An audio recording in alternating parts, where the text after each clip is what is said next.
32 units in less than 3 years of investing, but today I'm going to take you back to the very beginning of my investing journey. So I bought a $98,000 house in Cincinnati, Ohio from 2,500 miles away, sight unseen from California, and it makes me over $500 per month every single month. Today I'm going to walk you through exactly how I found my first out-of-state rental on Zillow, how I flew out and renovated it, and then break down all the numbers of that property.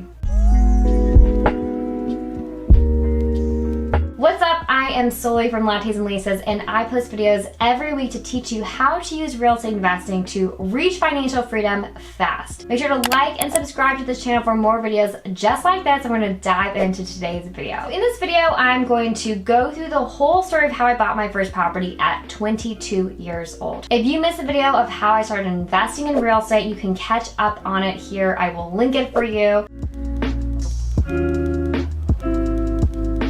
So long story short, I was a senior in college. I knew I wanted to invest out of state. I chose Cincinnati, and I knew one local investor who could kind of walk me through the market and introduce me to a realtor. So from there, I set up a filter on Zillow and was kind of just watching as the leads fell in. So for some background, it was 2020. Interest rates were at an all-time low. It was literally the start of the world pandemic, and the market was super competitive in the real estate space. So I found my first property that I was interested in. I submitted an offer and it immediately got rejected for a cash offer. From that, I was prepared for it to be a very difficult road that I was going to have to submit lots and lots of offers in order to get one accepted. A few days later, I got a lead into my inbox for another property. It was $98,000 in Cincinnati. I ran some numbers. I showed a friend to double check because I was like, no way did I find something on my second round. And I thought it was the one. So I put in an offer and I was so shocked when it actually got accepted. So putting something under contract really forced me to take action, even though I did not quite know what I was doing.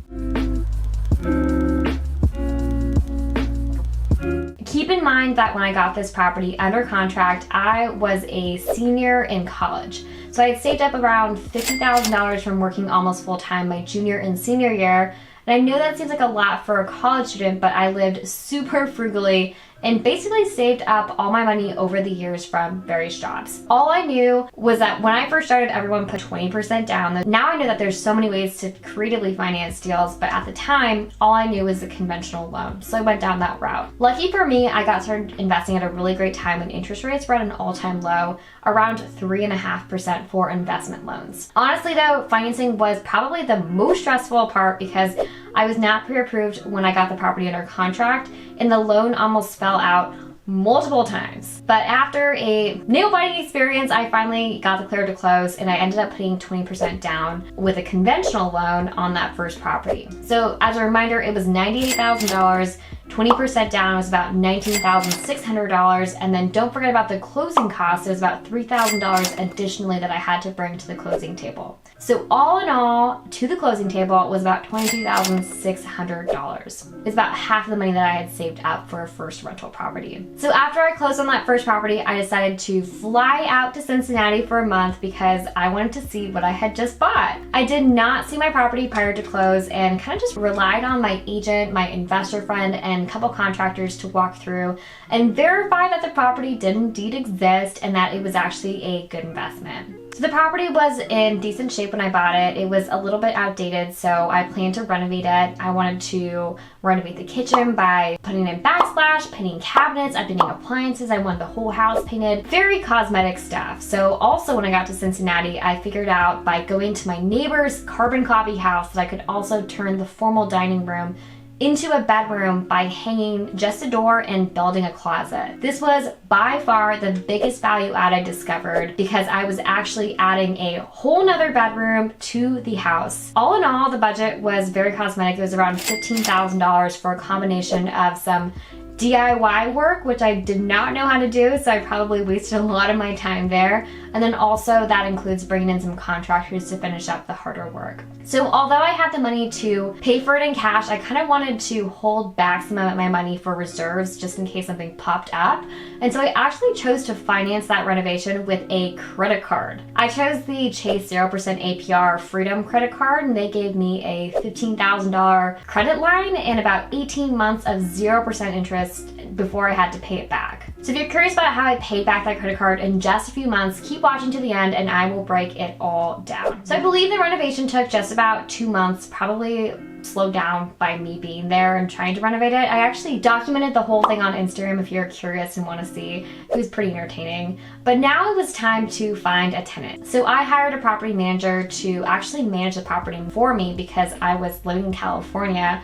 But very long story short, it did not work out and I had to fire them after a few weeks of trying to list it. So then I became the property manager and had to lease it by myself from California with zero property management experience. Again, it's just a prime example of being thrown into the fire and then just having to figure it out. So I paid my investor friend to do the showings, and within a couple of days, we actually found a really great renter for $1,500 per month. If you're interested in more videos on self-managing, drop a comment below and I can make more videos on that topic.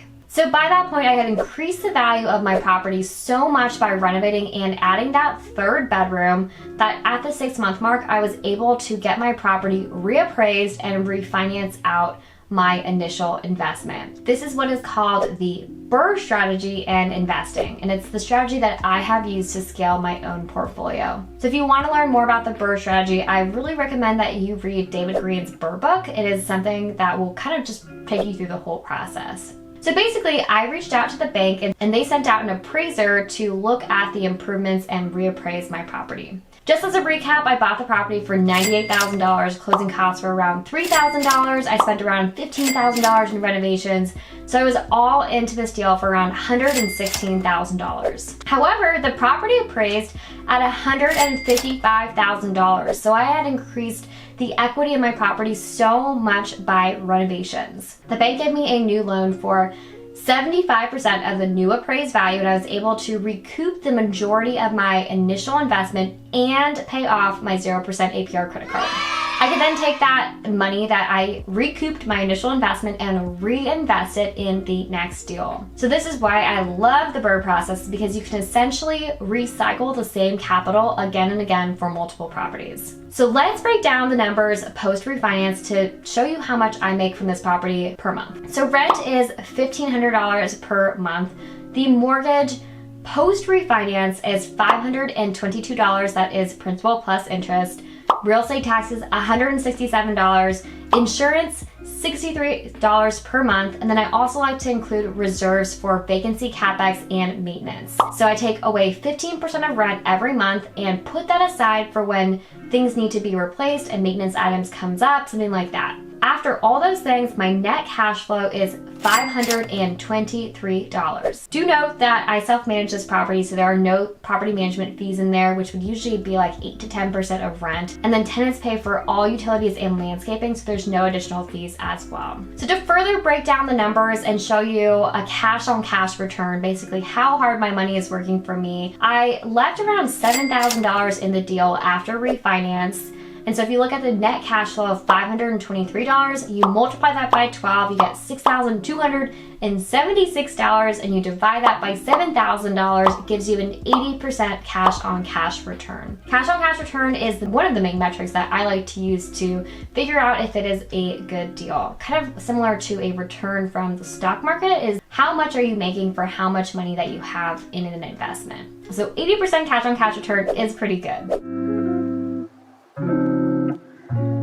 Learning how to buy my first rental was not easy the first time around, but it did set me off on the path that eventually led me to financial freedom and being able to quit my job in less than 2 years. So my first lesson is that you will never feel 100% ready. I did not feel 100% ready, but sometimes you just need to take the leap of faith and figure it out along the way. So as I mentioned, when I first went under contract, I was not pre-approved, I did not have a property manager, I did not have a contractor, I had to fire my property manager, and I was terrified of making mistakes, but taking action is what helps you build confidence. So I tumbled and stumbled along the way, but eventually I figured it out, and now the process is so much easier to navigate. I personally did not have the roadmap to buy my first rental when I first started, so I actually created one for all of you guys who want to fast track your success with investing. I created a course called Rentals for Rookies, and I will link it in the description for all of you guys who want to check it out. My second lesson is to surround yourself with people who will cheer you on and support you along the way. Real estate investing takes a very non-traditional mindset. It is not easy, it takes sacrifice. You need those positive voices around you to cheer you on and not tear you down. So I didn't know very many investors locally. I decided to start an Instagram account to share my journey, and I met so many people who I could reach out to when I got stuck,